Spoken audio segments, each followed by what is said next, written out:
আলহামদুলিল্লাহি রাব্বিল মাশরিকাইনি ওয়া রাব্বিল মাগরিবাইন আল্লাযী খালাকা কুল্লা শাইইন যাওজাইন ওয়া আওজাবা আলাইনাল ইহসানা বিল ওয়ালিদাইন ওয়া নাশহাদু আল লা ইলাহা ইল্লাল্লাহু ওয়াহদাহু লা শারীকা লাহু وأشهد أن محمدًا عبده ورسوله سيد الكونين صلى الله عليه وعلى آله وصحبه وأتباعه أجمعين ليلا ونهارا في الطرفين فقد قال الله تعالى في كلامه المجيد وبرهانه التوحيد জবান খুলে পড়েন আউযু বিল্লাহি মিনাশ শাইতানির রাজীম বিসমিল্লাহির রহমানির রহিম লাকাদ কানা লাকুম ফি রাসূলিল্লাহি উসওয়াতুন হাসানাহ উসওয়াতুন হাসানাতুন লিমান কানা ইয়ারজুল্লাহা ওয়াল ইয়াউমাল আখিরা ওয়া যাকারাল্লাহা কাসীরা সাদাকতা ইয়া রাব্বানা عن أبي هريرة رضي الله تعالى عنه قال قال النبي صلى الله عليه وسلم من مات ولم يفز ولم يحدث به نفسه مات على شعبة من النفاق رواه مسلم وقال تعالى في شان حبيبي إن الله وملائكته يصلون على النبي يا أيها الذين آمنوا صلوا عليه وسلموا تسليما اللهم صل على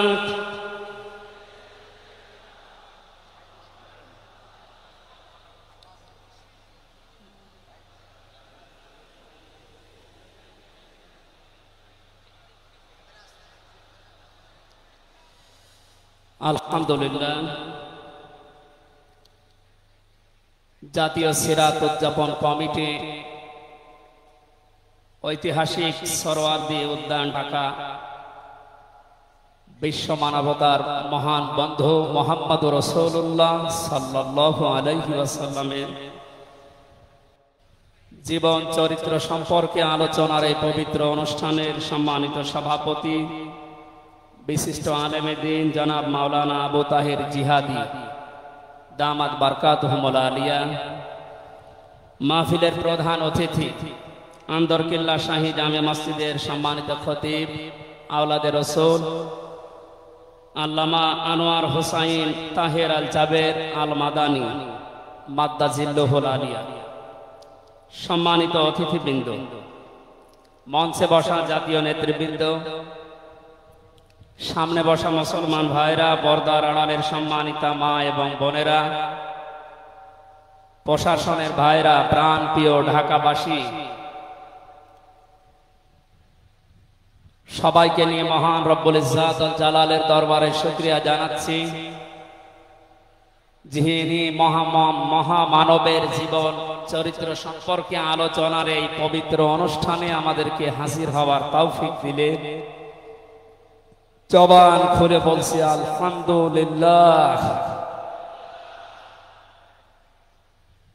কথা বলার প্রথমে আমি স্মরণ করছি 2024 সালের আগস্টের 5 তারিখ পর্যন্ত যারা মুক্তভাবে কথা বলার পরিবেশ তৈরি করে দেওয়ার জন্য নিজের জীবন পর্যন্ত দিয়ে গেলে শাহাদাতের সর্বোচ্চ মাকাম আল্লাহ যেন তাদেরকে দান করে। আমরা কিছু ভিডিও দেখতে পাচ্ছি, অনেকে বলছে তারা শহীদ হয়নি, তারা নিজেদের বুককে গলির সামনে অস্ত্রের সামনে পেটে আত্মহত্যা করেছে। তারা কাদের কাছ থেকে কি পেয়ে কি খেয়ে কথা বলছেন আমি জানি না। কোরআনে কারিমে আল্লাহ তাআলা 1500 বছর আগে জানিয়েছেন। শহীদ শব্দটা আমাদের এই বাংলাদেশ, ভারত, পাকিস্তানে যেভাবে ব্যবহার হয়, এটা এত সস্তা বিষয়, অনেক দামি বিষয়। শহীদদের ব্যাপারে কথা যেন মানুষ উল্টা পাল্টা না বলে, এই জন্য মানুষের মুখের উপরে আল্লাহ নোটিশ জারি করে দিয়েছে। আল্লাহ পাক বলেন, ওয়ালা তাকুলু লিমান ইউকতালু ফি সাবিলিল্লাহি আমওয়াত বাল আহইয়াউন ইনদা বাল আহইয়াউ ওয়ালাকিন লা তাশউরুন। সূরা বাকারার 154 নম্বর আয়াতে আমি যতগুলো তাফসীর পড়েছি, সব মুফাসসির আয়াতের ব্যাপারে একই বক্তব্য দিয়েছেন। আল্লাহ পাক তামাম দুনিয়ার সব মানুষের মুখের উপরে নোটিশ দিয়েছেন, ওয়ালা তাকুলু, কেউ এ কথা বলবা না যে মানুষগুলো আমি আল্লাহর জন্য জীবন দিয়েছে, এরা মারা গেছে, কথা কখনো বলবা না। কারণ তারা জীবিত এবং তারা, তোমরা এই বিষয়টা বোঝো না, উপলব্ধি করতে পারো না। মুখের পরে মানুষ যেহেতু অন্তর দিয়ে ধারণা করতে পারে, এই জন্য আল্লাহ হৃদয়ের উপরে, অন্তরের উপরে নোটিশ দিয়েছেন, ওয়ালা তাহসাবান্নাল্লাযীনা কুতিলু ফি সাবিলিল্লাহি আমওয়াতা বাল আহইয়াউন ইনদা রাব্বিহিম ইরযাকুন। সূরা আলে ইমরানের 169 নম্বর আয়াতে আল্লাহ জানিয়েছেন, মুখ দিয়ে তো বলাই যাবে না যে শহীদরা মারা গেছে, এমনকি অন্তরে ধারণাও আনবে না যে শহীদরা মারা গেছে, বরং তারা জীবিত এবং আমি আল্লাহর কাছে তারা রিজিক প্রাপ্ত হচ্ছে। বলেন আল্লাহু আকবার। এই আয়াতটা যে 100% বাস্তব। আমি কিছুদিন আগে গিয়েছিলাম গাইবান্ধা, বাংলাদেশ ইসলামী ছাত্র শিবিরের সদস্য ছিলেন ভাইটা। আগস্টের 5 তারিখের আগে তিনি জীবন দিয়েছিলেন জালিমের বুলেটের সামনে। শহীদ সাব্বির হুসাইন, 1 মাস পরে তার কবর ভেঙে গিয়েছিল এই বৃষ্টির পানিতে। তাজা রক্ত কবর থেকে বের হতে দেখা গিয়েছে। একটা মানুষ যদি খাবার না খাবে তাহলে রক্ত পেল কোথায়? এজন্য এগুলো যারা ছড়াচ্ছেন, আমরা আশা করব এই বিষয়গুলো আর সামনে নিয়ে আসবেন না। আমরা কোরআনে কারিমের আয়াতের উপরে 100% বিশ্বাস করি এবং এ কথা বলি, জালেমের জুলুমের সামনে যারা নিজের জীবন পর্যন্ত দিয়ে গেলেন আগস্টের 5 তারিখের আগ পর্যন্ত, প্রত্যেকেই শহীদ যাদের ঈমান আছে, এবং আল্লাহ তাদেরকে যেন শাহাদাতের সর্বোচ্চ মাকাম দান করেন। বলেন আমিন। কোথায় ছিলাম আমরা আর কোথায় আছি এখনো বাস্তবতা টের পান না। কিছুদিন আগে বাংলাদেশ জামাত ইসলামের কেন্দ্রীয় আমির জামাত ডাক্তার শফিকুর রহমান কুষ্টিয়াতে গিয়েছিলেন। প্রায় 5000 মানুষকে নিয়ে তিনি একটা অনুষ্ঠান করলেন। যারা 16 জন শহীদ হয়েছিল কুষ্টিয়ায়, বাংলাদেশ জামাত ইসলামের পক্ষ থেকে 2 লক্ষ করে টাকা তাদের পরিবারের হাতে তিনি তুলে দিলেন। প্রায় 2.5-3 ঘন্টায় অনুষ্ঠানগুলো আমরা দেখলাম। বলেন তো আগস্টের 5 তারিখের আগে 5,000 না, এরকম মানুষ যদি 5 জন এক জায়গায় হইতো 14টা মামলা হইতো। কোথায় ছিলাম আমরা আর কোথায় এখন পৌঁছিয়েছি। এরপরও যদি এটাকে কেউ নিয়ামত মনে না করে, গতকালকের একটা জরিপ আমি পেয়েছি, বাংলাদেশে 100 জনের 14 জন এখনো পর্যন্ত, আপা আপনি ঘাবড়াবেন না, আমরা নরম হয়ে যাই, এ দলে আছে। 100 জনের কতজন? 100 জনের 28 জন এখনো পর্যন্ত থালা নেওয়ার জন্য খুব তাড়াতাড়ি করছে। আমি নাম নাই নিলাম। আনন্দের বিষয়, 100 জনের 58 জন মানুষ এখন চাচ্ছে এদেশে আল্লাহর বিধান দিয়ে জমিনটা চলুক। আগস্টের 5 তারিখ খুব বেশি দিন যায়নি। এই কয়েকদিনের ব্যবধানে যদি এই অবস্থা সৃষ্টি হয়, এই জন্য আমার মনে হচ্ছে এদেশের অনেক মুনাফিকেরা বুঝে ফেলেছে বিষয়টা, এজন্য খুব তাড়াতাড়ি করছে যে থালা আমাদের হাতে দিতে। আমার দাদা একটা গল্প বলতেন। এক লোক বিবাহ করার পরে বাসর রাতে বউকে রেখে একটু বাইরে গেছে। দাদি শাশুড়ি এসে বলছে, আমার কিন্তু পতি চাই, তুমি কি করবা আমি জানি না। নতুন বউ ডাক দিয়ে বলছে, দাদি শাশুড়ি আমার একটু সময় দেন, আপনার পতি হবে, অসুবিধা নেই। শাশুড়ি এসে বলছে, বৌমা আমার কিন্তু নাতি চাই। ঠিক আছে, আমার সময় দেবেন। দেবর আর ননদ এসে বলছে, ভাবি আপনি কি করবেন আমরা জানি না, আমাদের কিন্তু ভাতিজা চাই। কিছুক্ষণ পরে স্বামী এসে বলছে, বউ তুমি কি করবা আমরা জানি না, আমার বেবি চাই। বউ মাথা উঁচু করে বলছে, তোমরা কি সব পাগলের বংশ? আমার এখনো কিছুই হয়নি, এরপরে 10 মাস 10 দিন সময় লাগবে, তারপরে কারো বেবি চাই, কারো ভাতিজা চাই, কারো নাতি চাই, সব হবে। আমারে তো সময় দেবেন নাকি? 15.5 বছরে যে জঞ্জাল তৈরি হয়ে আছে, 1-1.5 মাসে পরিষ্কার করা সম্ভব? আপনি কি মনে করে? যারাই দায়িত্ব পেয়েছে ছাত্র জনতার হাত থেকে, দেশের মানুষের হাত থেকে, তাদেরকে তো একটু সময় দেবেন নাকি? কুষ্টিয়াতে বাংলাদেশ জামাতে ইসলামের শ্রদ্ধাভাজন আমির উনি সাংবাদিকদের জানিয়েছেন, আমরা সম্মানজনক এবং যুক্তিপূর্ণ সময় তাদেরকে দিতে চাই, যেন দিনের ভোট আর রাতে না হয়। কথা বলেন না কেন? সুতরাং সম্মানজনক সময় নিয়ে তারা ঠিক ব্যবস্থা করবে। যারা খুব তাড়াতাড়ি করছে যে 10 মাস 10 দিন সময় দেবেন না, এমনিতেই বেবি অনেকে ফ্লাক্সি লোড করে নিয়ে আসবে বাড়ি থেকে। সুতরাং আমরা চাচ্ছি, সংস্কার যখন আরম্ভ হয়েছে দেশে, 1628টা চেয়ার আছে এই দেশের মেন চেয়ার, এই চেয়ার না, যিনি পালিয়েছে তার চেয়ার থেকে শুরু করে এদেশের ওসি সাহেবের চেয়ার পর্যন্ত আপনি গণনা করবেন, 1628টা চেয়ার হয়। আমরা চাই খুব তাড়াতাড়ি যারা দায়িত্বে আছেন এই 1628টা চেয়ার যেন খুব তাড়াতাড়ি পরিবর্তন করা হয়, কারণ এগুলো সব ওই জালেমদের দোষ। এগুলো পাল্টিয়ে বৈষম্যের শিকার হয়ে 15.5 বছর যারা ওএসডি হয়েছিলেন, যারা নিজেদের চেয়ার পর্যন্ত পৌঁছাতে পারে নাই, আমরা চাই তাদেরকে এই সমস্ত জায়গাগুলোতে দেওয়া হোক। জালেমদেরকে আল্লাহ হেদায়েত দেয় না, তার বাস্তব প্রমাণ কালকের একটা কল রেকর্ড। একজনের জন্মদিন নাকি গোপালগঞ্জে পালন করতে দেয়নি এক ওসি সাহেব, এই জন্য বাইরের দেশ থেকে তাকে হুমকি দিচ্ছে যে তার নাম লিস্ট করে রাখো, আমি যদি কোনোদিন আসি তার খবর করব। আমি কথাটা শোনার পরে মিলালাম, আল্লাহু লা ইয়াহদিল কওমাজ জালিমিন।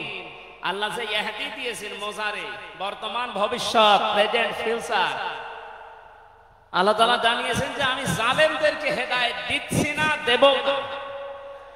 কালকের কল রেকর্ড শোনার পরে আমার মনে হচ্ছে ওনার কপালে হেদায়েত নেই এবং আল্লাহ দেবেও। নয়তো এত কিছু হওয়ার পরেও এই লোকটা হুমকি দিতে পারে, আপনার বিশ্বাস হয়? হেদায়েত চাই না, কারণ আমরা হেদায়েত চাইলেও আল্লাহ দেবেন না। জালেমদের হেদায়েত দেবেন না, আল্লাহ নিজে জানিয়েছে। কারণ জালেমদের বিরুদ্ধে মামলা দায়ের করবে আল্লাহ নিজে। এটা আমি বানালাম। সূরা শূরা 25 নম্বর পারা 6 নম্বর পৃষ্ঠার 13 নম্বর লাইনের 42 নম্বর আয়াতে আছে, ইন্নামাস সাবিলু আলাল্লাযিনা ইয়াজলিমুনান নাস ইলা আখির আয়াত। আল্লাহ পাক বলেন, অবশ্যই আমি আল্লাহ নিজে মামলা দায়ের করব, কেস করব, অভিযোগ দাখিল করব তাদের বিরুদ্ধে যারা মানুষ হয়ে মানুষের বিরুদ্ধে জুলুম করে। আল্লাহ ইয়াজলিমুনাল মুসলিমুনা দেননি যে মুসলমানদের উপরে যারা জুলুম করে, ইয়াজলিমুনান নাস দিয়েছেন যারা মানুষের উপরে জুলুম করে, অত্যাচার করে। এরা আমির হামজার মামলার আসামি না, এরা সরাসরি আল্লাহর মামলার আসামি। 1628 জন যারাই ছিলেন আর আপনারা কিন্তু বাংলাদেশের কারো মামলার আসামি না, সবাই এখন আল্লাহর মামলার আসামি। মামলার বাদী যত বড় হয় মামলা তত কঠিন হয় এবং জামিন পাওয়াও তত কঠিন হয়। আপনারা জানেন আমি 3টি বছর জেলে ছিলাম। আমার যে মামলা ছিল, আমার মনে হয় যদি সাজাও লাগিয়ে দিত সর্বোচ্চ 3 মাস। কিন্তু মামলার বাদী যেহেতু একেবারে আল্লাহর ওলি, এই জন্যে বহুবার মামলা সিএমএম কোর্ট, জজ কোর্ট, হাইকোর্টে ওঠার পরও বলে না, হবে না। এই কয়েকদিন আগে মামলা আমার সব খারিজ হয়ে গেছে। আমি মনে করলাম মাননীয় আদালতকে প্রশ্ন করি যে আমার এই মামলা তো আপনার কাছে 3 বছর ছিল, এতদিন তো কিছুই করেননি, হঠাৎ এখন বলছেন কোনো দোষ নেই, সব বেকসুর খালাস করে দিলাম। মামলাটা হাতে নিয়ে উনি বলছে এর ভেতরে তো কোনো মাল ম্যাটার এসে কি দিয়ে বিচার করব, সব বাদ দিয়ে দিলাম। তো এতদিন এই কথা বললে তো আমার 3 বছর জেলে থাকা লাগে না। উনি এইটাই বলতো যে হুজুর আমার হাত বাঁধা ছিল। কি বাধা ছিল? এখন যেহেতু হাত খোলা ন্যায় বিচার করতে পারছেন, আমরা চাই এদেশে যত চেয়ার আছে সব হাত যেন আবু সাইদের মতো এভাবে খোলা থাকে। এভাবে হাত খোলা চান না? কিয়ামতের আগে কোন জালেম এদেশের চেয়ারে আর আসতে পারবে না ইনশাআল্লাহ। সতর্ক থাকা লাগবে আমাদের। এজন্য যারা তাড়াহুড়া করছেন আপনারা একটু শান্ত হন, আগে 10 মাস 10 দিন সময় দেন, বাসর হোক। কথা বলেন না কেন? আমি আর নিচে নামলাম না। আল্লাহ আপনাদেরকে সম্মতি দান করুন। আমি দরুদ আর সালাম পড়ছি আমাদের নবী মুহাম্মদ রাসূলুল্লাহ সাল্লাল্লাহু আলাইহি ওয়াসাল্লামের প্রতি। আজকে সেই বিকাল 3টা থেকে শুরু করে রাত 9টা পর্যন্ত এদেশের পতিত দশা আলেমদের মুখে, ইসলামিক চিন্তাবিদদের মুখে এবং জাতীয় নেতৃবৃন্দের মুখে আপনারা নবীর সিরাত সম্পর্কে বিভিন্ন কথা শুনতেছেন। আমি লাইভ দেখছিলাম। আমার আজকের আলোচনার বিষয় রাসূল সাল্লাল্লাহু আলাইহি ওয়াসাল্লাম কেন একমাত্র আদর্শ। এই পয়েন্টের উপরে কোরআন শরীফ থেকে, হাদিস থেকে আমি 18টা পয়েন্ট বের করেছি। খুব সংক্ষেপে এর উপরে আপনাদের সামনে কথা উপস্থাপন করার চেষ্টা চালাবো ইনশাআল্লাহ। ওমা তাওফীকি ইল্লা বিল্লাহ। জবান খুলে কোরআনের সোনালী আয়াতটা একটু পড়েন। আউযু বিল্লাহি মিনাশ শাইতানির রাজিম। বিসমিল্লাহির রহমানির রহিম।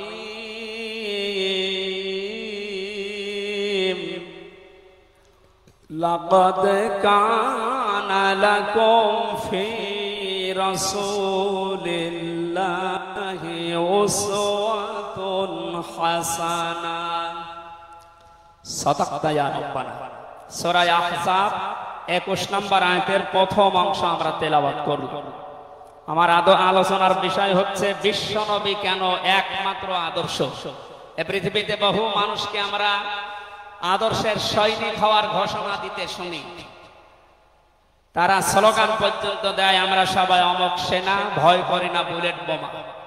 আজকের আলোচনার পর এটা ক্লিয়ার হবে, বিশ্বনবী বাদ দিয়ে অন্য কারো আদর্শের সেনার ঘোষণা যদি কেউ দেয়, এ মারা গেলে নবীর সুপারিশ থেকে বঞ্চিত ও চির জাহান্নামী।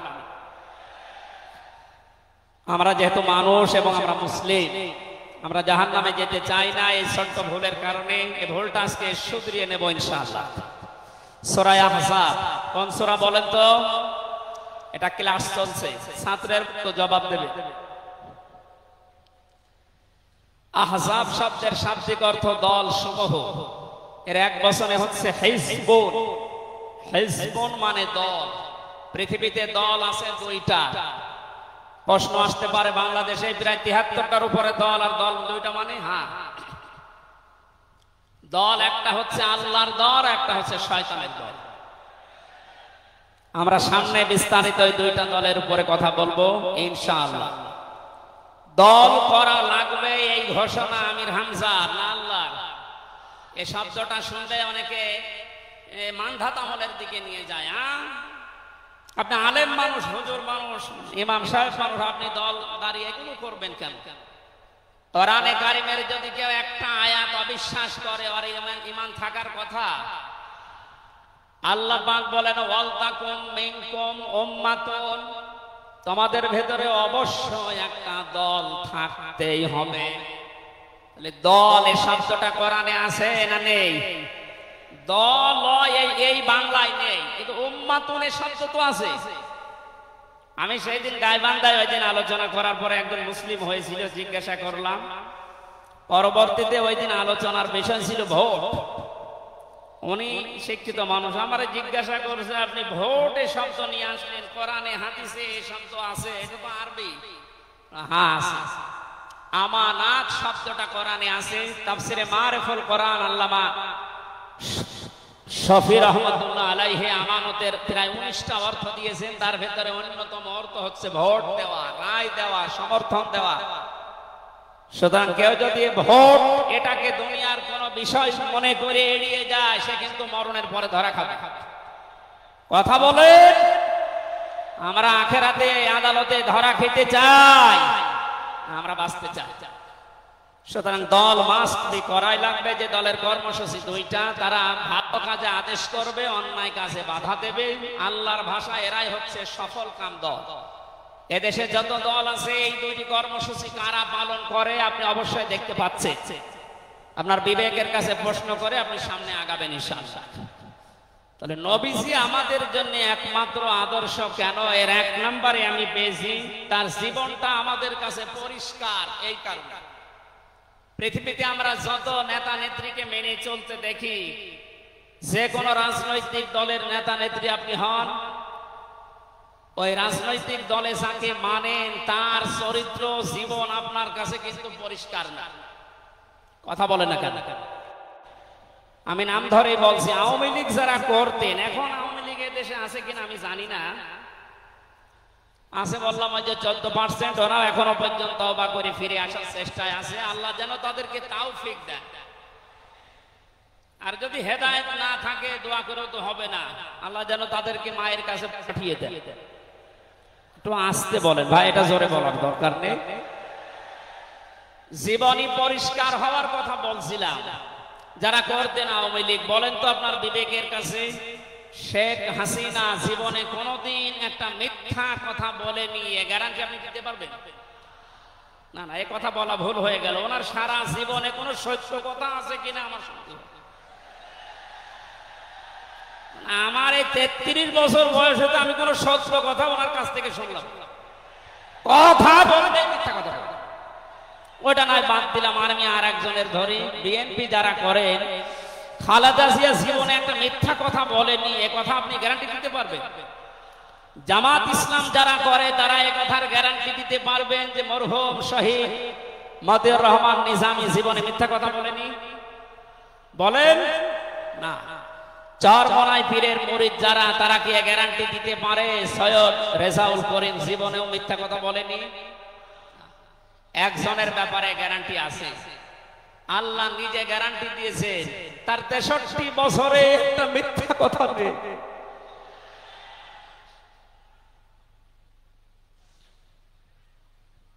এই জন্য বিশ্ব নামে আমাদের একমাত্র আদর্শ হওয়ার কারণ এই যে জীবনে 63 বছরে একটাও মিথ্যা কথা বলেননি। জোরে বলেন আল্লাহু আকবার। এটা যে কত বড় বিষয় আপনি চিন্তা করলে আপনি চিন্তার রেখা শেষ করতে পারবেন না। আমাদের দিনের ভেতরে 24 ঘন্টায় কত মিথ্যা আসে, আর তার পুরা 63 বছরের জীবনে একটা মিথ্যা কথা তিনি বলেননি। দুই নম্বরে পেয়েছি আমি, তিনি উন্নত চরিত্রের অধিকারী ছিলেন। এমন চরিত্র আল্লাহ তাকে দিয়েছিলেন। আমি তিনজন নবীর নাম পেয়েছি আল্লাহর নামের সাথে, তাদের নাম আল্লাহ মিলিয়ে দিয়েছে। হযরত ইসমাঈল আলাইহিস সালামকে আল্লাহ ডাক দিয়েছিলেন গোলামিন খলিল, আমার সহনশীল বান্দা। হযরত ইসহাক নবীকে আল্লাহ বলেছিলেন গোলামিন আলিম, আমার জ্ঞানী বান্দা। আর মুহাম্মদুর রাসূলুল্লাহকে আল্লাহ ডাক দিয়েছেন ওয়া ইন্নাকা লাআলা খুলুকিন আযীম। জোরে বলেন আল্লাহু আকবার। বৃষ্টি হচ্ছে না বাইরে? এখানে ওঠাউঠি করেন কেন? বসেন বসেন।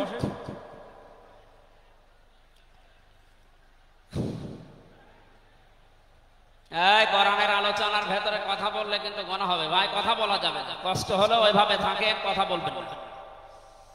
3 নম্বরে পেয়েছি আমি সূরা ইউনূসের 58 নম্বর আয়াতে আল্লাহ তাআলা জানিয়েছেন বিশ্ব নবী তোমাদের জন্য একমাত্র আদর্শ হওয়ার কারণ তিনি শ্রেষ্ঠ সম্পদ। قل بفضل الله وبرحمته فبذلك فليفرحوا هو خير مما يجمعون। নবী আপনি বলুন, তাম দুনিয়ার মানুষেরা যা গেইন করে, যা অ্যাচিভ করে, যা অর্জন করে, যা কিছু পেয়ে আনন্দে আছে, আমি আল্লাহর কাছে এই পৃথিবীর শ্রেষ্ঠ সম্পদ হচ্ছে আপনি। জোরে বলেন আল্লাহু আকবার। সুতরাং আপনার আদর্শ পেয়েছে যারা, সে মানুষগুলো যেন আনন্দে থাকে, তারা যেন খুশি হয়। এজন্য আগস্টের 5 তারিখের আগ পর্যন্ত এদেশের 100 জনের মাত্র 15 জন মানুষ বিশ্ব নবীকে একমাত্র আদর্শ মানতেন। তারা খুশি ছিলেন, রাজি ছিলেন। মাত্র 1 মাস কয়েক দিনের ব্যবধানে এই যে 100 জনের এখন 58 জন মানুষ বিশ্ব নবী ছাড়া আর কাউকে বুঝতে চাচ্ছে না। সময়টা যেতে দেন, দেশের 100 জনের 100 জন মানুষ চাইবে বিশ্ব নবী ছাড়া কারো আদর্শ মানি না। সংক্ষেপ করছে আমাদের প্রধান অতিথি এসে পড়েছেন। এই জন্য 4 নম্বরে পেয়েছি এই পৃথিবীর ময়দানে বিশ্ব নবী মুহাম্মদুর রাসূলুল্লাহ হচ্ছেন আল্লাহর পক্ষ থেকে আমাদের জন্য, বিশেষ করে মুমিনদের জন্য সবচাইতে বড় অনুগ্রহ। সূরা আলে ইমরানের 164 নম্বর আয়াতে আল্লাহ ঘোষণা দিচ্ছেন লাকাদ মান্নাল্লাহু আলাল মুমিনিনা ইয লাকাদ মান্নাল্লাহু আলাল মুমিনিনা ইয বা'আসা ফীহিম রাসূলা ইলা আখিরি আয়াত। অবশ্যই মুমিনদের জন্য এই পৃথিবীর ময়দানে বিশ্বনবী মুহাম্মদুর রাসূলুল্লাহ আল্লাহর পক্ষ থেকে একটা অনুগ্রহ। আমরা এক একটা আয়াতের ভেতরে বিভিন্ন তাফসীর অনুযায়ী যত কথা আল্লাহ জানিয়েছেন নবীর সম্পর্কে, প্রচন্ড গরম, আপনাদের কষ্ট হবে যেন আমি খুব সামারাইজ করছি। 6 নম্বরে পৃথিবীর ময়দানে বিশ্বনবী একমাত্র আদর্শ হওয়ার পেছনে কারণ এই, তিনি গোটা জাহানের জন্য ছিলেন একমাত্র রহমত। সূরা আম্বিয়ার 107 নম্বর আয়াতে আল্লাহ এই ঘোষণা দিয়েছেন ওমা আরসালনাকা ইল্লা রাহমাতাল লিল আলামিন। বলেন আল্লাহু আকবার। আল্লাহ আলম বলেন না যে শুধু পৃথিবীর জন্য, আলামিন যত জগৎ আল্লাহ বাজিয়েছেন আর যত জগতে আল্লাহর যত সৃষ্টি আছে, এতানাজ্জালুল আমরু বাইনাহুন্না, প্রতিটি জগতে ওই সৃষ্টি অনুযায়ী আল্লাহর বিধিবিধান নাজিল হচ্ছে। যেখানে যেই সৃষ্টি আছে প্রত্যেকটা সৃষ্টির জন্য মুহাম্মদুর রাসূলুল্লাহ হচ্ছেন আল্লাহর পক্ষ থেকে রহমত। বলেন সুবহানাল্লাহ। সেই রহমতকে হযরতে হালিমাতুস সাদিয়া চিনেছিলেন। কোলে নেওয়া থেকে শুরু করে বাড়ি পর্যন্ত যেখানে নিয়ে গেছেন, সিরাত ইবনে হিশাম বলছে সব জায়গায় হালিমাতুস সাদিয়া বিশ্ব নবীর মাধ্যমে আল্লাহর রহমত পেয়েছিলেন। সিরাত বিশ্বকোষের ভেতরে পেয়েছি আল্লাহর নবীকে হযরতে হালিমাতুস সাদিয়া যেদিন কোলে তুলে নিলেন, হযরতে হালিমা বলেন আমার স্তনে দুধ ছিল না, মুহাম্মদুর রাসূলুল্লাহকে কোলে নেওয়ার সঙ্গে সঙ্গে আমাদের স্তন, আমার স্তন দুইটাই দুধে পরিপূর্ণ হয়ে গেছে। আমি ডান স্তন তাকে দিলাম, তিনি পান করলেন, বাম স্তন তাকে দিয়েছি, সঙ্গে সঙ্গে তিনি মুখ বের করে নিলেন। হযরতে হালিমা বলেন আমি একবার, দুইবার, তিনবার মুহাম্মদুর রাসূলুল্লাহর মুখে আমার স্তন দিয়েছিলাম, তিনবারই মুহাম্মদ সাল্লাল্লাহু আলাইহি সাল্লাম স্তন থেকে মুখ বের করে নিয়েছেন। চোখের ইশারা দিয়ে যেন আমাকে বসাতে চাই, মা হালিমা জোর করেন কেন? ডান স্তন এটা আমার অধিকার ছিল, আমি পান করেছি। বাম স্তন এটা আমার অধিকার না, আমি জানি আপনার একটা সন্তান আছে, তার নাম আব্দুল্লাহ, এটা আমার দুধ ভাই আব্দুল্লাহর অধিকার। ও মা হালিমা, পৃথিবীতে আমি ভাইয়ের হক নষ্ট করার জন্য আসি না, এসেছি ভাইয়ের হক ফিরিয়ে দেওয়ার জন্য। ঢাকাবাসী যেই নবী মায়ের কোলে বসে ভাইয়ের হক নষ্ট করেন নাই এই রবিউল আউয়াল মাসে, সেই নবীর উম্মত আমরা এখন যারা দাবি করছি, অধিকাংশ গুলোই দেখতে পাই যত বড় হচ্ছি তত ভাইয়ের হক মারার জোর হচ্ছি। এটা তো রবিউল আউয়ালের শিক্ষা ছিল না। হযরতে হালিমা বলেন তাকে যে গাধার উপরে তুললাম, দুর্বল ছিল, সঙ্গে সঙ্গে সবল হয়ে গেছে। বাড়িতে পৌঁছাতে দেরি, কুয়ায় পানি ছিল না, কুয়া ভর্তি হয়ে গেছে। খেজুর গাছে খেজুর ছিল না, বিশ্ব নবী মুহাম্মদুর রাসূলুল্লাহ যেহেতু রহমত, আমার খেজুর গাছে খেজুর পরিপূর্ণ হয়ে গেছে।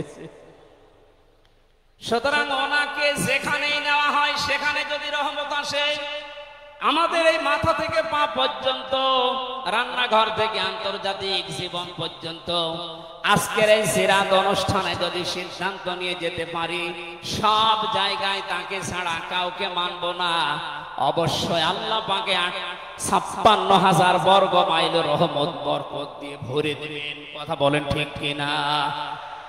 আল্লাহ যেন এটা দেন আমাদের মাধ্যমে, বলেন আমিন। ৬ নাম্বারটা, ৭ নাম্বারটা খুব গুরুত্বপূর্ণ, এইটার ব্যাখ্যা করার জন্য আমি ৮-১০ মিনিট সময় নিলাম, একটু খেয়াল করবেন। বিশ্বনবী আমাদের একমাত্র আদর্শ, এই কারণে ৭ নাম্বার পয়েন্টে আমি কোরআন থেকে নিয়েছি। গনা মাপের গ্যারান্টি শুধু তার আদর্শ অনুসরণের মাধ্যমে। পৃথিবীতে বহু মানুষ আছে, বহু বিশ্ব নেতার দাবি অনেকে করছে, অনেকে বিশ্ব মানবতার দাবি করছে, অথচ বিশ্ব নেতা হওয়ার জন্য যে ৭টা কোয়ালিটি লাগে আমরা অধিকাংশ মানুষের ভেতরে পাই না, আন্দাজে শুধু ঢোল বাজায়। এ পৃথিবীতে বিশ্ব নেতার দাবি করতে পারেন নবীরা, রাসূলরা, কথা বলেন ঠিক কিনা? এই পৃথিবীতে বিশ্ব নেতৃত্ব দেওয়ার দাবি করতে পারেন নবী রাসূলরা, এ কথার সাথে একমত আছেন? আমরা একজন নবীর নাম বলছি, হযরত ঈসা রূহুল্লাহ। তিনি জন্মের পরে তার জাতির লোকেরা তাকে অবৈধ, হারামজাদা, এরকম উল্টা পাল্টা নাম দিয়ে ডাকতো। হযরতে মরিয়ম আলাইহিস সালামের কাছে যখন জিজ্ঞাসা করেছে জাতির লোকেরা বিয়ে হয়নি, সন্তান পেলে কোথায়, খুব খেয়াল করে শুনবেন। হযরতে মরিয়ম ইশারা দিয়েছিলেন দোলনার দিকে, ফাশারাত ইলাইহি ক্বালু কাইফা নুকাল্লিমু মান কানা ফিল মাহদি সাবিয়্যা। তিনি ইশারা দিয়ে বললেন এই যে দোলনায় যে ছেলেটা আছে ওকে জিজ্ঞাসা করো ওর জন্মের পরিচয় বলতে পারবে। ওরা বলছে ছোট্ট বাচ্চা কথা বলবে কি করে? সঙ্গে সঙ্গে দোলনা থেকে হযরতে ঈসা তার এই জাতির লোকের এই কথার উত্তর দিয়েছেন, জবাব দিয়েছেন, ক্বালা ইন্নী আবদুল্লাহ আতানিয়াল কিতাবা ওয়া জাআলানি নাবিয়্যা। ও وجعلني مباركا أينما كنت وأوصاني بالصلاة والزكاة ما دمت حيا الله أكبر দলনা থেকে হযরত ঈসা বললেন আমি অবৈধ সন্তান না, আমি জারজ না, আমি আল্লাহর বান্দা। আল্লাহ পাক আমাকে জামানায় নবী করে পাঠিয়েছেন এবং আমাকে সামনে কিতাব দেবেন। আমাকে তিনি ওসিয়ত করেছেন, আদেশ দিয়েছেন আমি যেন সালাত আদায় করি, যাকাত আদায় করি যতদিন আমি জীবিত আছি। আমার মা আর বাবার সাথে, মায়ের সাথে যেন আমি ভালো ব্যবহার করি। এখানে কয়েকটা পয়েন্টের দিকে তাকান। হযরতে ঈসা তিনি নিজের পরিচয় দিতে গিয়ে প্রথমে বললেন আমি আব্দুল্লাহ, আল্লাহর বান্দা। আল্লাহ আমাকে জামানার নবী করে পাঠিয়েছেন এবং কিতাব সামনে আমাকে দেবেন।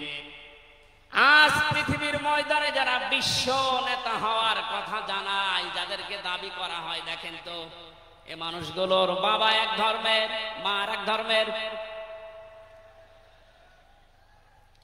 জন্ম আপনার আগে বৈধ হওয়া লাগবে, এরপরে বিশ্ব নেতা। যে 7টা পয়েন্ট আছে আয়াতের তাফসিরে, অত জোরে বলার দরকার নেই, আপনি বুঝলেই হবে। বিশ্ব নেতা হওয়ার জন্য প্রথম কোয়ালিটি থাকবে আপনার জন্ম হওয়া লাগবে বৈধ। এ পৃথিবীর প্রত্যেকটা নবীর জন্ম ছিল বৈধ, কোন নবী অবৈধ না। কথা বলেন। অথচ এখন অনেককে এমন দাবি করে আকাশে তোলা হচ্ছে যার মা এক ধর্মের, বাবা আর এক। আমি বাকি 6টা নাই বলি। ঢাকাবাসী এবার আসেন তো সূরা আলে ইমরানের 131 নম্বর আয়াতের এই ব্যাখ্যাটা বলার জন্য আমি এই আশপাশে যাচ্ছিলাম। বিশ্ব নবীকে অনুসরণ করলে জীবনের গুনাহ মাপের গ্যারান্টি দিয়েছেন কে? এতদিনে আয়াত যেভাবে শুনেছেন ওইভাবে না, যেহেতু এখন ডিজিটাল যুগ, ডিজিটাল কায়দায় শোনা লাগবে। قل إن كنتم تحبون الله فاتبعوني يحببكم الله ويغفر لكم ذنوبكم والله غفور رحيم। এটা তাফসিরে ফি জিলালিল কোরআনে সাইয়্যিদ কুতুব বিস্তারিত দিয়েছেন, আমি শুধু ইঙ্গিত দিচ্ছি, একটু তাকান। আল্লাহ পাক বলেন নবী আপনি বলুন, যদি আল্লাহকে ভালোবাসি এ দাবি তোমাদের থাকে, এ দাবি আমাদের আছে না নেই? আল্লাহকে আমরা ভালোবাসি এ দাবি আছে না নেই? আল্লাহ বলেন দাবি যারা করে তাদেরকে আপনি বলেন যে ফাত্তাবিউনি, তারা যেন আপনার অনুসরণ করে। আল্লাহ পাক বলেন তারা যদি আপনার অনুসরণ করে ইউহিব্বুকুমুল্লাহ, আমি আল্লাহ নিজেই তাদেরকে ভালোবাসা আরম্ভ করব। আমি যদি কাউকে ভালোবাসি তার জীবনের অপরাধগুলো মাফ করে দেই, আমি গফুর, আমি রহিম। এ পর্যন্ত বাংলা অর্থ ছিল। এবার আসেন ব্যাখ্যায়। এদিকে আসেন আপনারা, এদিকে আসেন। ফাত্তাবিউনি, আমার অনুসরণ করো, আমাকে দেখে দেখে চলো। এখন এই অনুসরণ করা লাগবে কি নবীজির জীবনের আংশিক না পূর্ণাঙ্গ? আরো জোরে বলেন, আংশিক না পূর্ণাঙ্গ?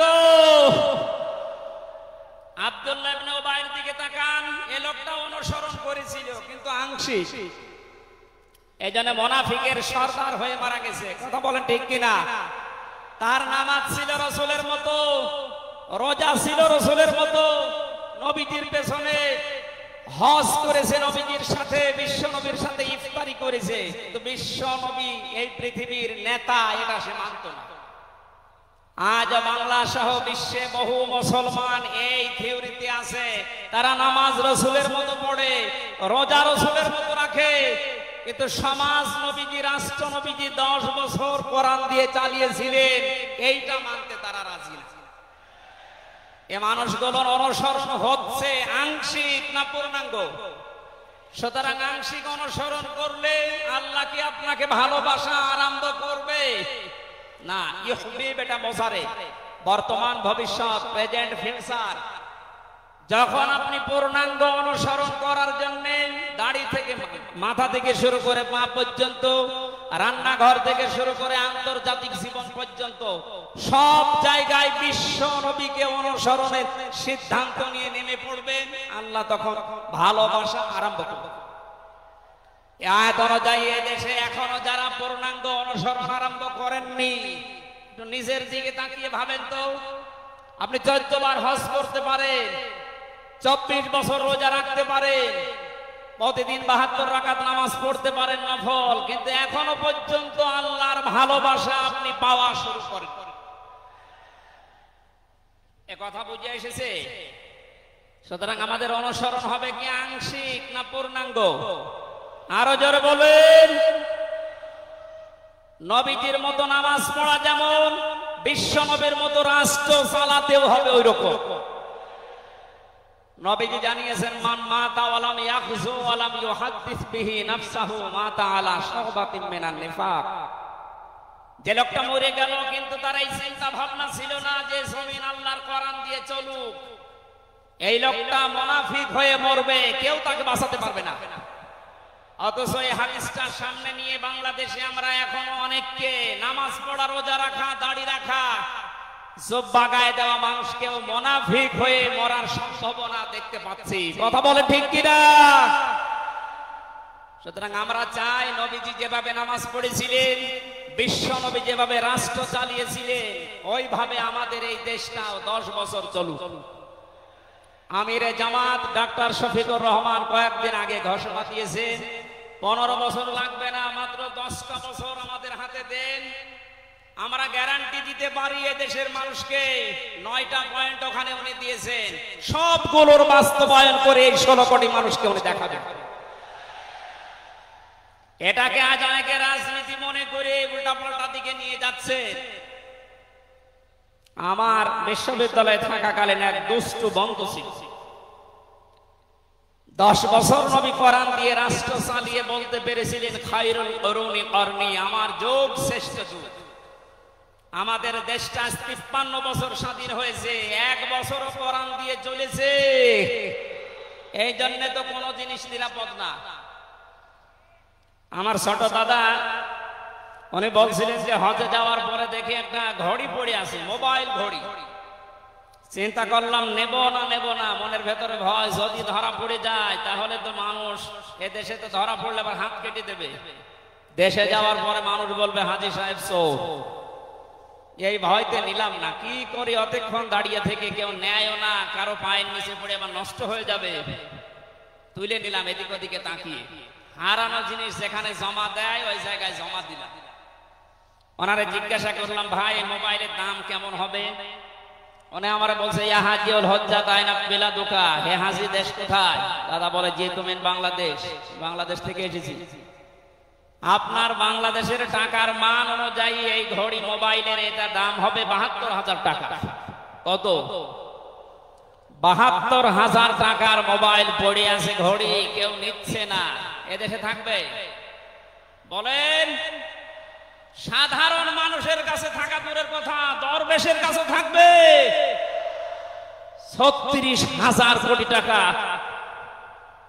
আমার মনে হয় আমার 33 বছরের জীবনে গণনা করে শেষ করতে পারবো না।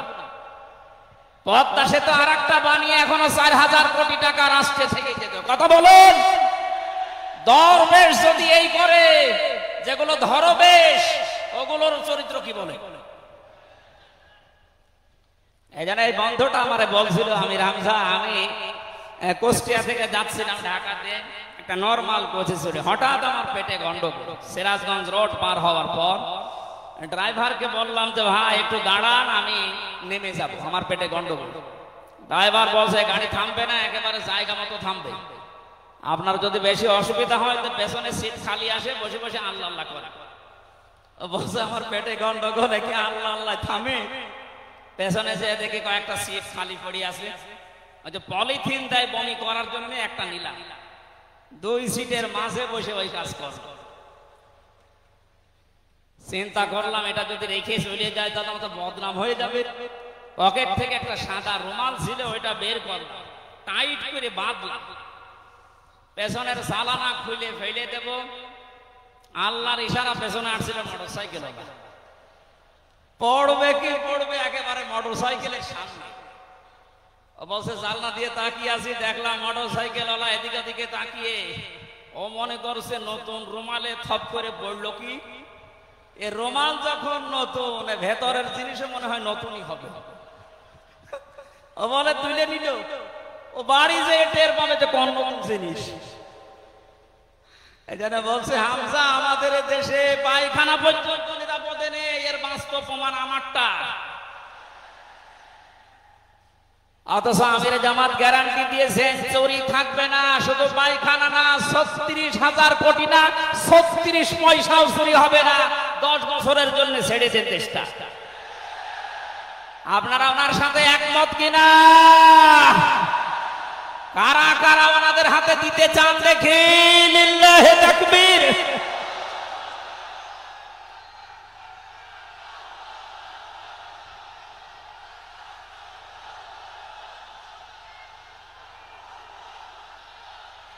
আলহামদুলিল্লাহ ভাই, এটা রেকর্ড হচ্ছে। এটা শুধু এই সামিয়ানার নিচে নেই, 18 কোটি মানুষ শুনতেছে। যারা এই ময়দানের থেকে হাত তোলা দেখে তারাও হাত তুলেছে। আমরা চাই এই হাত যেন আল্লাহর জন্য আপনারা তোলেন, মানুষকে দেখানোর জন্য না। সুতরাং আমরা যদি বিশ্ব নবী মুহাম্মদুর রাসূলুল্লাহর অনুসরণ আংশিক করি, আল্লাহর ভালোবাসা পাওয়া এখনো আমরা আরম্ভ করিনি। এই হিসাবে এদেশের অনেক পীর, অনেক ইমাম, অনেক খতিব, অনেক আলেম, অনেক জনতা এখনো আল্লাহর ভালোবাসা পাওয়া আরম্ভ করেনি। গুনাহ মাফ, জান্নাত তো দূরে করে। কারণ আল্লাহর ভালোবাসা যে পাওয়া আরম্ভ করবে, তার জীবনের গুনাহগুলো আল্লাহ মাফ করবে, তাকে জান্নাতে দেবে। সুতরাং রাসূলুল্লাহ আমাদের একমাত্র আদর্শ হওয়ার কারণে তাকে অনুসরণ করলে এ গ্যারান্টি পাওয়া যায় যে জীবনের গুনাহ আল্লাহ মাফ করে দেন। জোরে বলেন সুবহানাল্লাহ। 9 নম্বরে পেয়েছি, বিশ্ব নবীর সাথে কেউ যদি বেয়াদবি করে তাহলে সে ধ্বংস হয়ে যাবে। আপনি তাকান, তার আপন চাচা আবু লাহাব, এরা যদি সিরাতুন নবী মাহফিল, আমাদের ঢাকাতে এগুলো হয়তো নেই, এগুলো চট্টগ্রাম আর সিলেট বিভাগে বেশি পাওয়া যায়। রবিউল আউয়াল মাস আজকে শেষ, এ মাস আসলে অনেককে দেখি নবীর জন্ম নিয়ে, নবীর মিলাদ নিয়ে আনন্দে আত্মহারা হয়ে যায়। পরিষ্কার ভাষায় বলছি, বাংলার মানুষেরা নবীর মহব্বত, নবীর ভালোবাসা মাস্ট বি লাগবে। কিন্তু নবীর জন্ম নিয়ে, নবীর মিলাদ নিয়ে যদি কেউ শুধু আনন্দ করে মেতে থাকে, নবীর আদর্শের কোনো খোঁজ নেই, আপনি এই মুহূর্তে জেনে নিতে পারেন যে আপনি জাহান্নামী। তার প্রমাণ নবীজির আপন চাচা আবু লাহাব আর আবু তালেব। এই দুইজন চাচা নবীর আদর্শ পেয়ে খুশি ছিল না, তারা নবীর জন্ম পেয়ে খুশি ছিল।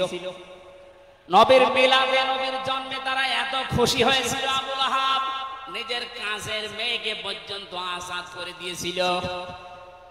আবু তালিব নিজের সন্তান হযরতে আলীকেও কাছে রাখতো না। আল্লাহর নবীর জন্মে লোকটা এত বেশি খুশি হয়েছিল, যতদিন পর্যন্ত তার আন্ডারে ছিল নবীজি, ততদিন নিজের ছেলে বাদ দিয়ে বিশ্ব নবীকে কাছে রেখে ঘুমাতো। অথচ তাদের পুরা দুইজনের জীবন আমি পড়ে দেখেছি।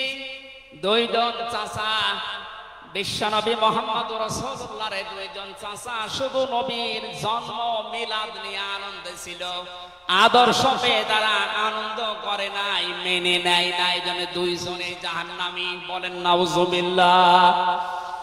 সিস্টেম অপর পৃষ্ঠায় দেখুন, আরো দুইজন চাচার নাম আমরা জানি, হযরতে হামজা, হযরতে আব্বাস রাদিয়াল্লাহু তাআলা আনহুমা। এই দুইজন চাচা শুধু নবীর জন্মে মিলাদে খুশি ছিলেন না, তারা নবীর আদর্শ পেয়ে খুশি হয়েছিলেন। এই জন্য দুইজনে জান্নাতি। বলেন সুবহানাল্লাহ।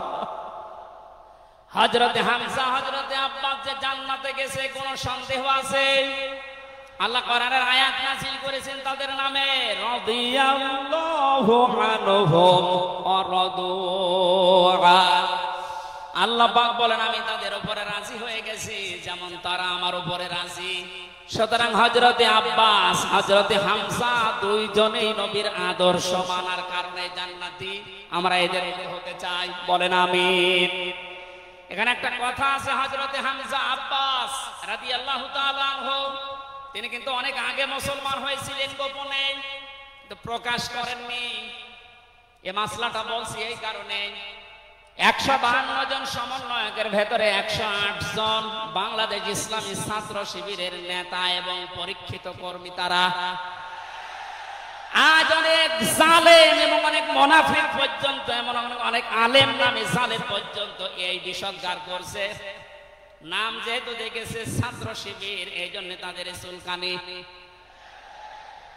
কেন ওরা এতদিন পরিচয় প্রকাশ না করে এই কাজ করলো? ওরা মুনাফিক, ওরা শয়তান। যেখানে বিশ্বজিতের মতো হিন্দু সে রেহাই পায় না, সেখানে পরিচয় দিয়ে মার খাবে। সুতরাং সাদিক সাহেব এবং এসএম ফরাদ ভাই সহ যারা পরিচয় গোপন করে এই জালেমের বিদায়ের জন্য বিপ্লব আমাদেরকে এনে দিয়েছেন, তাদেরকে প্রত্যেক থানায়, জেলায়, রাজধানীতে সংবর্ধনা দেওয়া দরকার। তারা এটা এমনিতেই করে নাই, তারা হযরতে আব্বাসের জীবন থেকে করেছে। অথচ হযরত আব্বাস রাসূলের বিরুদ্ধে বদরের ময়দানে বিরুদ্ধে যুদ্ধ করার জন্য আবু জাহেলের পক্ষ নিয়ে গিয়েছিল, অথচ তিনি ওই সময় মুসলমান। তার মানে নিজের পরিচয় গোপন করে বাস্তবতার নিরিখে স্থান কাল পাত্র ভেদে একটা কৌশল, এটা একটা হেকমা। ও জীবনে কোরআনই পড়ে নাই, হাদিস পড়ে নাই, ও ফতোয়া দিচ্ছে যে এ হচ্ছে মুনাফিক। এই জন্য ওনারা যা করেছে, আমি এখানে 9টা পয়েন্ট এনেছিলাম। সাদিক সাহেব ভাই সহ, এসএম ফরাদ ভাই সহ 108 জন যা করেছে, সব নবীদের থেকে, নবীর মাদের থেকে, নবীর সাহাবীদের থেকে, নবীদের চাচার থেকে শিক্ষা নিয়ে এই হিকমতটা অবলম্বন করেছে। আল্লাহ তাদেরকে যেন সর্বোচ্চ মাকাম দান করেন, বলেন আমিন।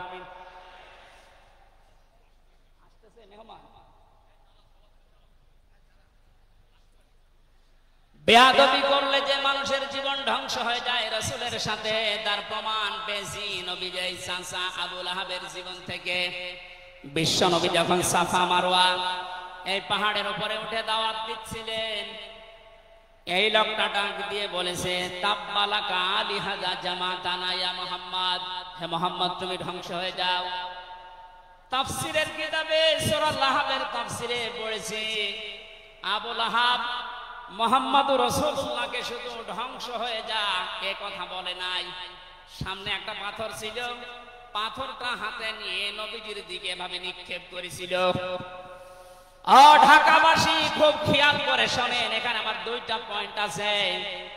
আবু লাহাব 1500 বছর আগে মুহাম্মদুর রাসূলুল্লাহর দিকে যে পাথর নিক্ষেপ করেছিল, তাফসীরে ফি জিলালিল কোরআন মুফাসসির লিখেছেন সাইয়্যিদ কুতুব, যে নবীজির সামনে পাথরটা পড়েছিল, নবীজির শরীরে লাগে নাই। আল্লাহ পাক সঙ্গে সঙ্গে তার জন্য কোরআনের আয়াত নাযিল করলেন, শুধু এই হাতের জন্য না। তাব্বাত ইয়াদা বিলাহাবি ওয়া তাব, ইয়াদানে ছিল শব্দটা, ইয়াদাদি বছর আল্লাহ দিয়েছেন, অথচ আবু লাহাব পাথর নিক্ষেপ করেছিল কয় হাত দিয়ে? আরো জোরে আরেকবার বলেন। আল্লাহ যে তার 2 হাতই ধ্বংস করে দিলেন। জবাব দিয়েছেন মুফাসসির এইভাবে, আবু লাহাব যদিও এভাবে পাথর নিক্ষেপ করেছিল এক হাত দিয়ে, কিন্তু তার বাম হাত একটু নড়াচড়া করে সাপোর্ট দিয়েছিল। আপনি যদি এখান থেকে একটা কোনো কিছু নিক্ষেপ করেন এভাবে, এই হাত দিয়ে শুধু কাজ হবে না, এই হাত নড়াচড়া করে সাপোর্ট দেবে। আল্লাহ এইটাও সহ্য করেন নাই। নবীজির বিরুদ্ধে যারা অবস্থান নিয়েছে, যে যতটুকু তার সাথে যারা সাহায্যে ছিল, সহযোগিতায় ছিল, আল্লাহ তাদেরকেও ধ্বংস করে দিয়েছেন। এই 15.5 বছরে আল্লাহর নবীর আদর্শকে, তার শিক্ষাকে, শিক্ষা ব্যবস্থা থেকে ডাইরেক্ট ডান হাতের মতো, অনেকে বাম হাতের মতো পেছন দরজা দিয়ে নাড়াচাড়া করে উল্টিয়ে ফেলেছিলেন। এই কথা বলেন না কেন? হযরতে আবু বকর আর নবীজির সেই সারে গারে সুরের সেই ঘটনাটা আমাদের শিক্ষা ব্যবস্থায় এখন আর নেই। এগুলো তুলে ওখানে বাবার জীবনী বসিয়েছেন। সুতরাং নবীজিকে যারা আঘাত দিয়ে শিক্ষা ব্যবস্থা থেকে ৯৬% মুসলমানের এই দেশে নবীর আদর্শ বাদ দিয়ে অন্য কাউকে যারা বসাতে চেয়েছিলেন, যারা ডাইরেক্ট এগুলো করেছিলেন, যেগুলো মন্ত্রণালয়ের দায়িত্বে ছিল, বাম হাত দিয়ে যারা পেছন দরজা দিয়ে নাড়াচাড়া দিয়েছেন, উপদেষ্টা মণ্ডলের ভেতরে ২ জন আছে, তারা সমকামিতা প্রমোট করছেন, আমরা শুনতে পাচ্ছি। পাঠ্যপুস্তকে যে পরিবর্ধন আনার চেষ্টায় আছেন, ৯৬% মুসলমান কিন্তু ঘুমিয়ে যায়নি, এরা এখনো জেগে আছে। আমিরে জামাত কুষ্টিয়ায় সেদিন ঘোষণা দিয়েছে, দেশের মুসলমানেরা এখন আর ৫ তারিখের আগের মতো ঘুমিয়ে নেই, সব সজাগ আছি আমরা। আরো জোরে বলেন।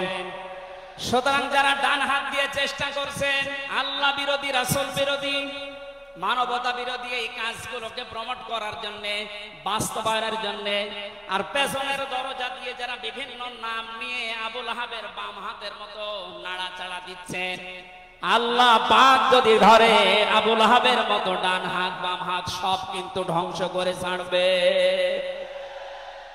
এই জন্য আমরা সাবধান বাণী উচ্চারণ করছি। এগুলোই যারা আছেন, আমি নাম নিলাম না, ছাত্র জনতা যেভাবে আপনাদেরকে উপদেষ্টা বানিয়েছে, আপনি ১৫২ জনের ১০৮ জনের দেখতে পারছেন না। এই মানুষগুলো কি চাই?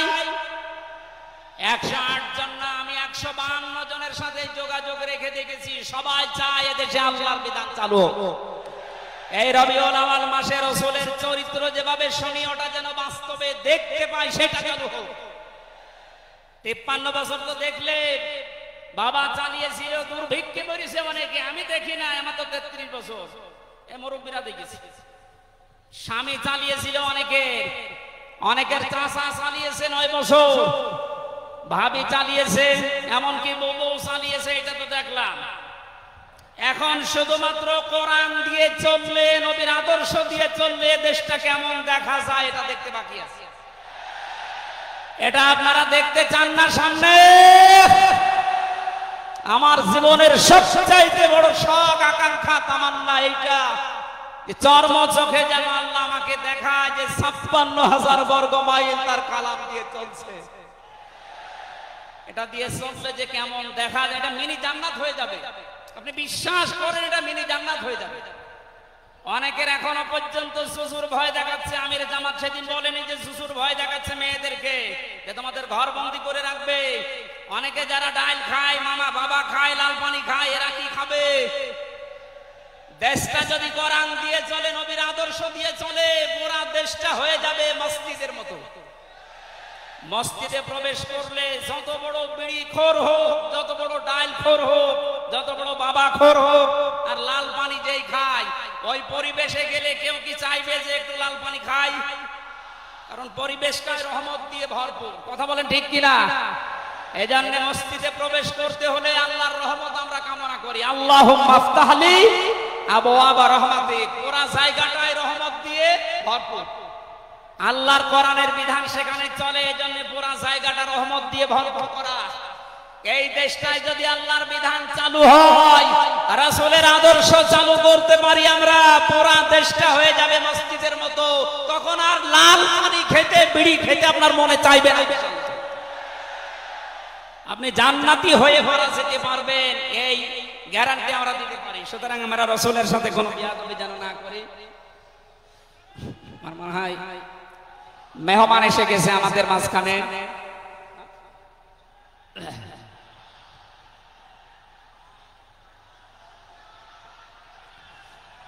লিল্লাহি তাকবীর, আওলাদে রাসূলের আগমন, আওলাদে রাসূলের আগমন। আমাদের মাহফিলের প্রধান অতিথি আওলাদে রাসূল আল্লামা আনোয়ার হোসাইন তাহের আল জাবেরি আল মাদানী মাদ্দাজিল্লাহুল আলী আমাদের মাঝে এসে গেছে। আমরা যে প্রচন্ড গরমে আপনারা কষ্ট পাচ্ছেন, এবং উনি যেহেতু এসে গেছে, এখন আর কথা বলা মনে হয় ঠিক হবে না। আমি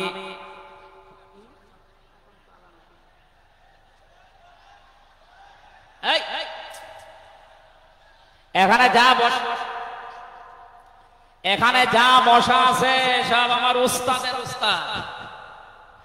এই জন্য আমি কথা বলতে চান, পয়েন্টগুলো শেষ করছি। 10 নম্বরে পেয়েছি তিনি শরীয়ত প্রণেতা, হ্যাঁ বললে হালাল, না বললে হারাম, সুতরাং তার সম্মান অনেক বেশি।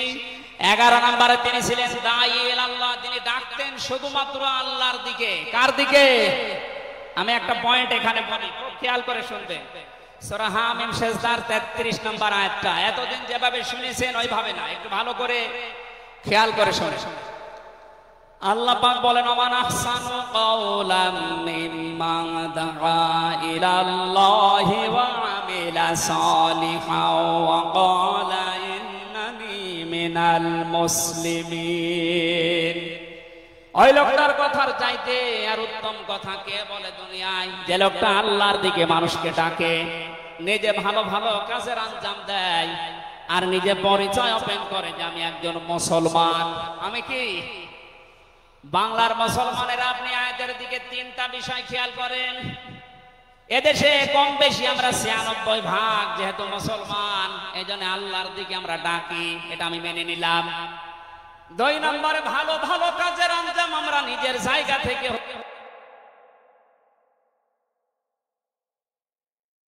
ওয়াকালা ইন্নানি মিনাল মুসলিমিন, আমি মুসলমান, এই ঘোষণা দেওয়ার মতো পরিবেশ এই দেশে এখনো আসে নাই।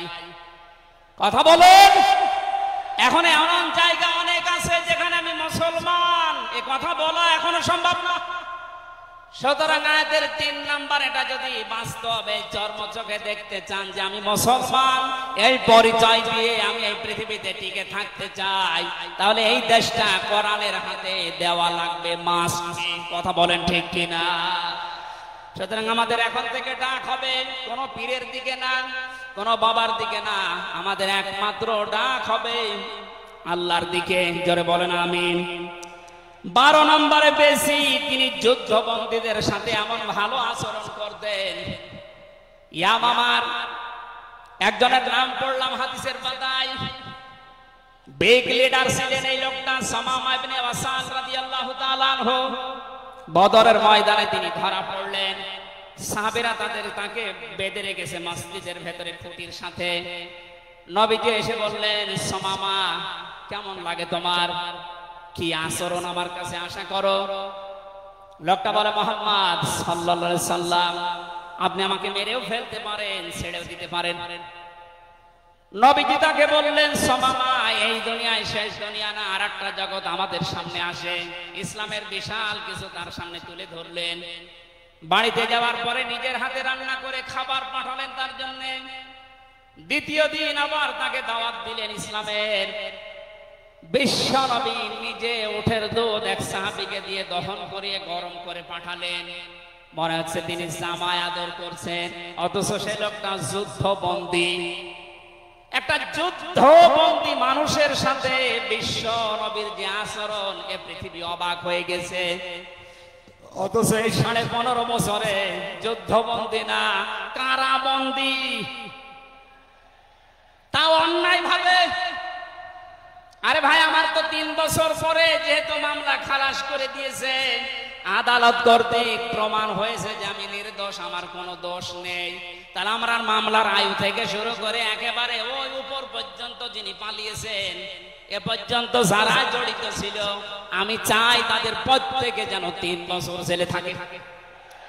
এইটাই ন্যায় বিচার হবে। এই কথা বলে না কেন? আমার জন্য 3 বছর, ব্যারিস্টার আরমানের জন্য 8 বছর, 11 বছর। কত বছর? আপনি যে চট করে ঢুকে পড়বেন, আগে 11 বছর থাকেন, এরপর